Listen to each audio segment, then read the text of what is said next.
Hello, and welcome to another segment of the Coatesville Area Public Library's Oral History Project. We're talking today with Mrs. Esther Pierson, otherwise known as Mrs. DeWitt Pierson. Esther has been in our community for 49 years now. She refuses to claim the title of being a native Coatesvillian. However, I would venture to say she's been here than many other Coatesvillians a longer time than they have, so we'll consider her as close to a native as you can get. Esther, we're glad to have you with us this morning. Well, thanks. Coatesville has been a thriving center of cultural arts, thanks to your efforts over the years, along with your husband DeWitt, both in terms of music and theater. And we're all very grateful that you've been a part of our community here and been able to share your many talents with us. Tell us a little bit about how you met DeWitt and wound up coming to Coatesville. I was drama director of my church in South Bend, Indiana. He was minister of music at his church in Coatesville. We went up to Green Lake, Wisconsin to a beautiful, beautiful summer retreat, and that's where we met. Hmm. And then 2 years later, we were back here as husband and wife. So it took him 2 years to convince you to come to Coatesville. Well, I'd never heard of Coatesville. I said, is it anywhere near Clearfield? And he said, because I didn't know Pennsylvania town. But it's a lovely place. I love it. Mm-hmm. You embarked on a long association with the Barley Sheaf Players, which was a local community drama group here in Coatesville. How did that come about? When I first came, there was something called the Century Players, which was an offshoot of the Junior Century Club of Coatesville. Mm-hmm. And somehow or another I got involved as soon as I got here. And then the Barley Sheaf Players started. I was not an original, but I sort of got hooked in on doing it, and I did several things for Barley Sheaf. But when they went to Westchester Barley Sheaf, which is I think their name now, that's when I was no longer involved. Mm-hmm.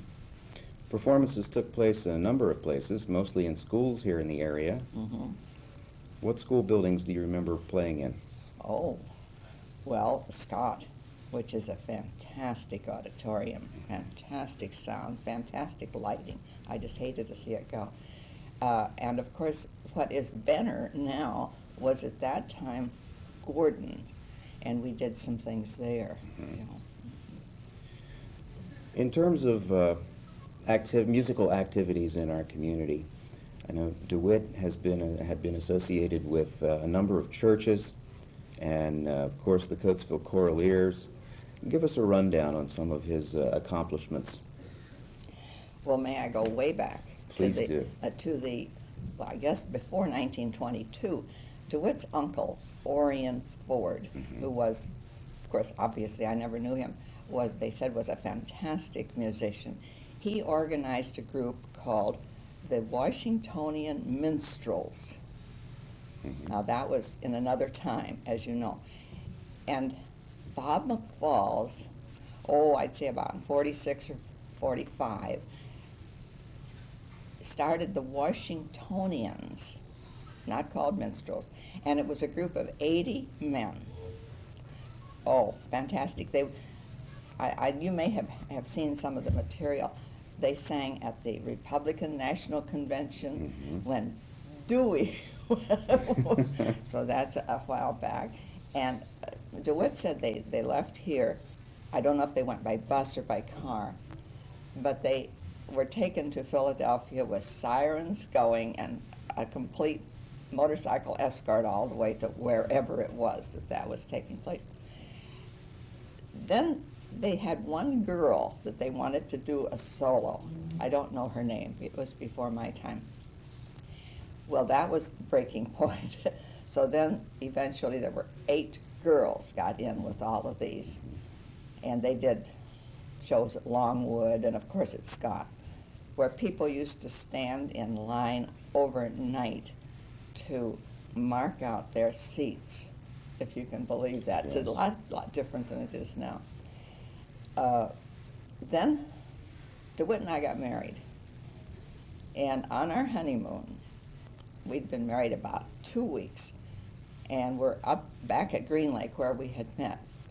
And he said, "Oh, by the way, honey, I told the fellas that you would do this piano number with me." Well, I'm not a pianist, never was. He dragged me along beautifully. So I had to learn the Nutcracker Suite on my honeymoon. And then, of course, when I arrived, that made 9 girls, and that was no good, so they expanded it to 12. And then from that time on, we just took off. We did some fantastic things. Most notably, probably, is our trip to Romania, which I will never, ever forget. We were there, we sang for 21 days. We were gone for 24, but we sang for 21 days all through the mountains and the cities of Romania. I can't think of anything right this moment to say anymore. When did DeWitt really get serious about teaching piano? I know he actually started when he was back in high school giving piano lessons. He started in high school, that's right. I mean, he had such talent. This Orion Ford, his uncle that I had mentioned before, was his first teacher. And the minute DeWitt was able to toddle, you couldn't keep him from the piano. He just was there all the time.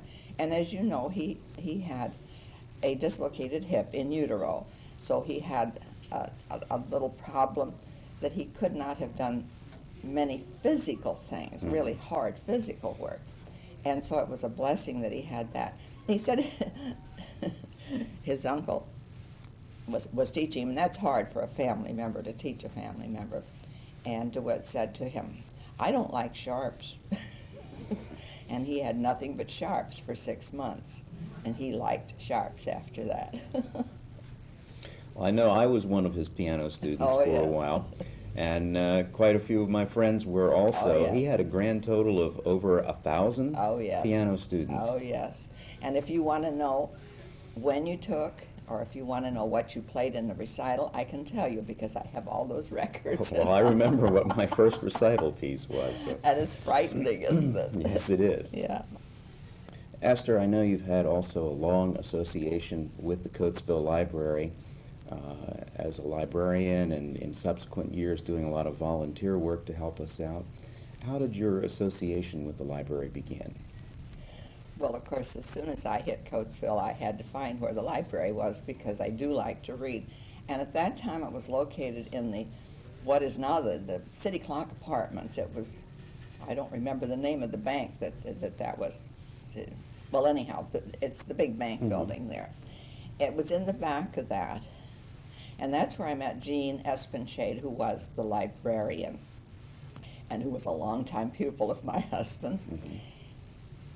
And I don't know, she must have liked something about me, and she asked if they would hire me as her assistant. So they did, and I went to work for them. When we moved from the bank building to the Bronstein house, which is next to the Y, now, YW, they started to tear something down at the bank building, and plaster was all over the books. And I remember we really had to clean those books up. So at any rate, I shelved all of the nonfiction books at the library. Excuse me, I said nonfiction. I meant adult nonfiction and fiction. And Jean took care of the children's part of it. Then we were there for quite a while, and Jean became ill, and I had to take over every once in a while as sort of as assistant, and then there I was acting librarian for a while. Do you want to know how much I made? Oh, please, share that. When I left, I started at $1 an hour, so that meant I made $10 a week. And that was in what year? 1953. 1953. And when I left, and I was acting librarian at the time that I left, I was making $1.35 an hour. No benefits, no vacation. One time, Mr. McVeigh gave me, he was the treasurer, gave me $5 for Christmas. I remember that. Oh my. Well, anyhow, then they moved, as you know. Well, I was president of the library board at the time, and my term came to a close because you could only be on 7 years, and then you had to be off. So my term came to a close, and the next month after I left, Mo Margolies gave us the lot. DeWitt said, "Why didn't he do that while you was there?"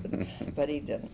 So then when they built the building there, DeWitt took a week's vacation off, and he and I shelved all of the adult fiction and nonfiction books at the library. Now, I've never worked there. I wouldn't understand it. There's too much technology that I don't understand, because we had a little pencil, and every night I would change the date on it, and you'd put the date and you'd put the number of the person and put their card in and so forth. It was not like it is now by any means. You mentioned Dr. Mo Margolis. We have a picture of Oh. he and DeWitt together as children. They must have been long-standing friends. Well, they played together. See, they lived across the street from each other. They're on Chestnut Street, and they played together. I don't know whether they were long-standing friends or not, but when they were children, they played together, yeah, because they were neighbors. Okay. Dr. Mike, of course, was my doctor. What other facets of the library have you seen change over the years? I have seen an awful lot of staff. Come and go. No, not come and go, come and be there. It seems to me there's a tremendous amount of staff. We never had more than 2 people. Of course, I know you're doing a lot more now than you did then. What was the size of the collection over the years that you were with it? Do you remember seeing it grow significantly? Yes, it did, and so did I remember when we had our first 100 a day. You know, that was a big one. Now, I'm sure you have many more than that. Oh, yes. Now, so you need a lot more staff. Mm-hmm. Yeah. Esther, the community concert series here in Coatesville a number of years ago was a series of very popular events, and we've had some big names come and visit Coatesville. Enlighten us, if you will, as you recall some of the information about the Coatesville Community Concert Series. Well, it was wonderful, absolutely wonderful, and I was sorry to see it fade away, but I guess that's the sort of thing that happens.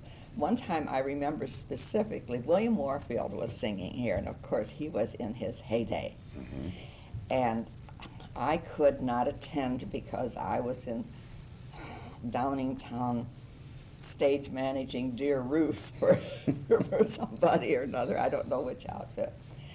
And they had a reception afterwards for William Warfield and his wife, Leontine Price, who was not too well known at that time. You know, she was just on her way up, and he was the big person then.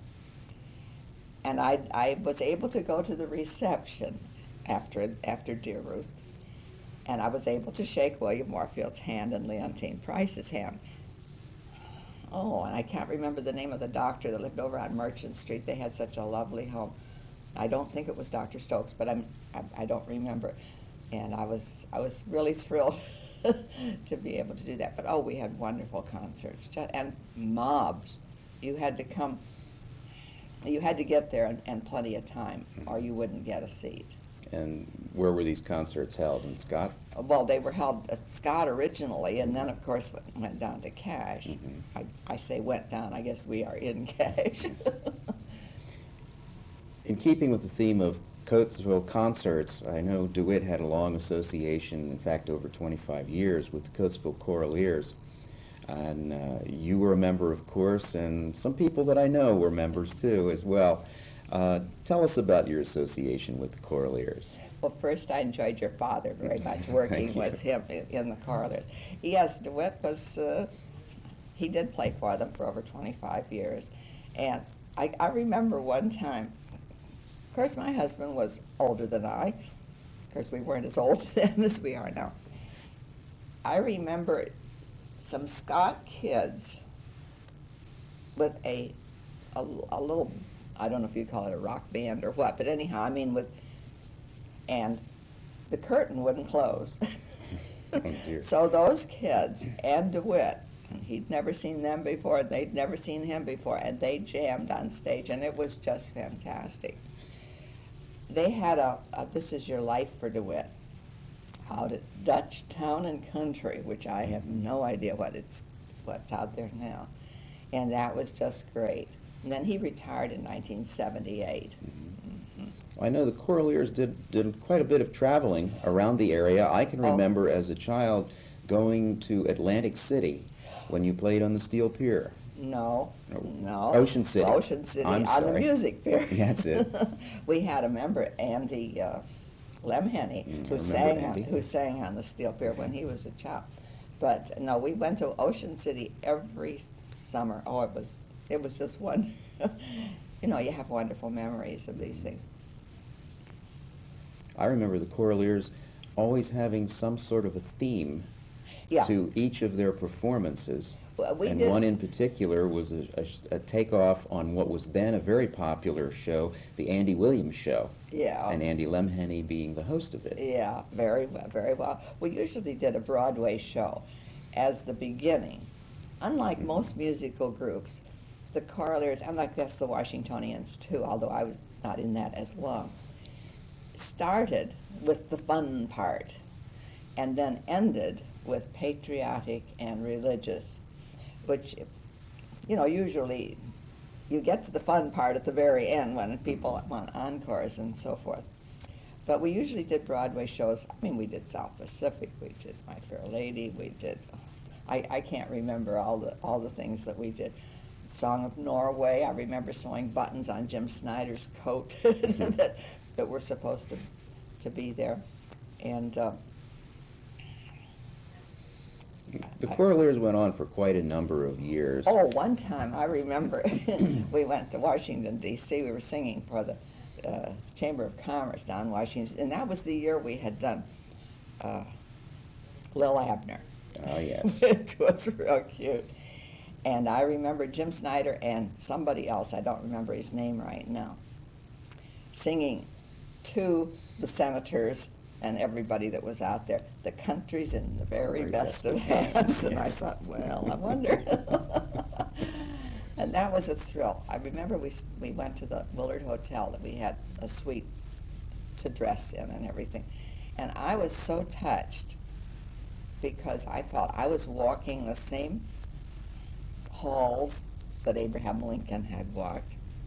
And Julia Ward Howe had written the number that we always closed with, you know, the Battle Hymn of the Republic. Although we did Wilhowski, and when Fred Waring came here for Lucan's 150th anniversary down at Scott Field, we had to learn his because he directed us, I remember. Easter sunrise services at Scott Field. Always had those beautiful things. Fred Waring made a very interesting comment about the Coatesville Choraliers in stating that he did not believe that this was a group of amateur musicians. He was very, very impressed.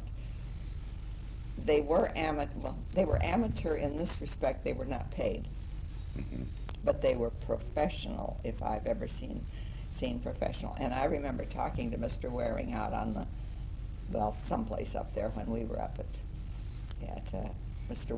Shawnee, because I wanted to thank him for publishing DeWitt's song, and he says, "Oh, but it's so beautiful. I have to do it." It was a great experience. How did the collaboration on that song come about? I know Dr. Stone Oh, wrote the lyrics to yes, it, uh-huh. and of course DeWitt was the composer of the music. That's right. I don't know how DeWitt got a hold of the book of poems. Stories of, no, it's not Stories of Stockbridge, it's another one. But anyhow, I don't know how he got a hold of the book, but he was so impressed with that particular part of the poem that he set to music.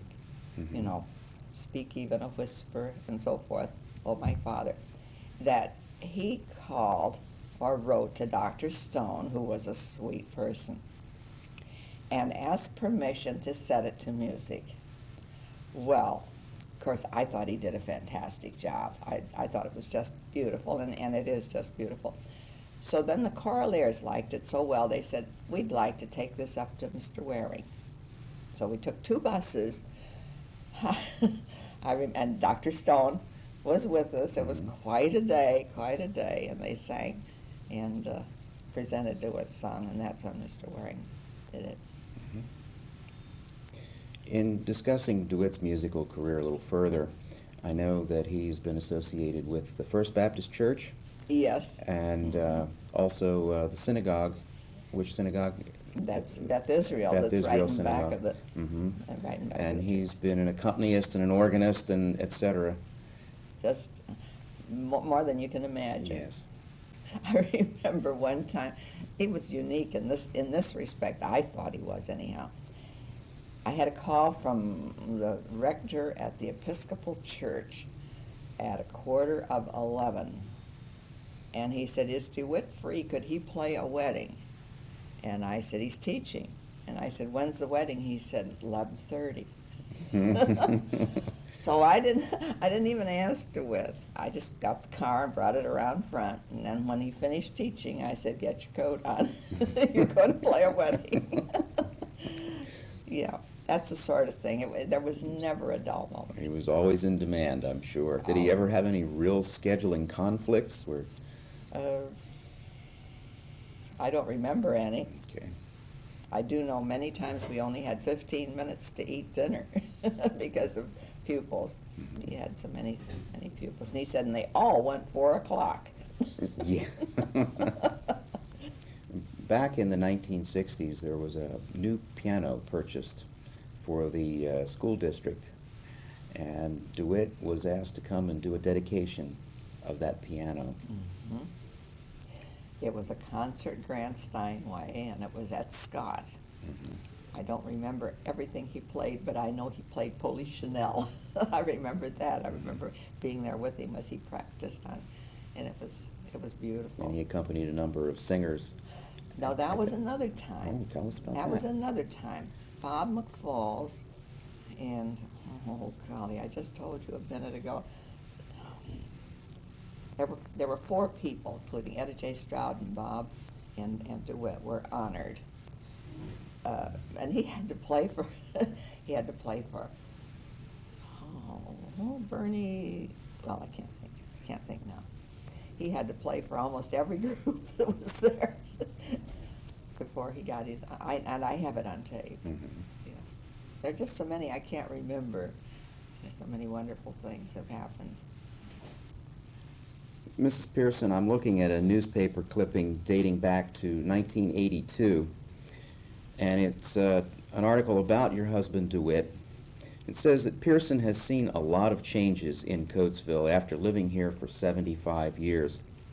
He's seen it go from a thriving steel town to a city struggling to survive, but he's optimistic with recent events. There's a quote here, "I think we're going to make a comeback," he said. "If people would just patronize our local businesses, we'll pull through. My wife and I try to do that every chance we get. Of course, I've lived here all my life, so I'm betting that we'll bounce back." Do you have any comments you'd like to make on that? I think he's right. I think we have tremendous potential. The historic district, maybe some people get tired of hearing about it, but the historic district is going to be a great draw. Throughout the county, there are these historical commissions, and of course we have one in Coatesville, and they are trying to interest everybody in various places in the county, trying to get a whole circuit that we go through. In other words, Coatesville won't be alone in this. It'll be a part of a group. But Lucan's, I think, has been so wonderful. They really have. I think the farmers market that's down there now, which I'm sorry I have not participated in as much as I should have, but I found it very, very good. We have architecture in Coatesville, which is just unbelievable when you really look at it. And I think we're turning around. I really do. I think DeWitt's right. Of course, you know, he was born where the post office Yes. now is, and he never moved more than 2 houses off of Chestnut Street. Mhm. As I remember taking my piano lessons right on the same street about 3 blocks down from where he was born. That's right. It's where I'm still living. Mhm. Yeah. Well, Esther, I want to thank you again for being with us today and sharing some of the memories of your activities with DeWitt in our community, and we're very glad to have you as a part of our oral history project. Thank you. It was a pleasure.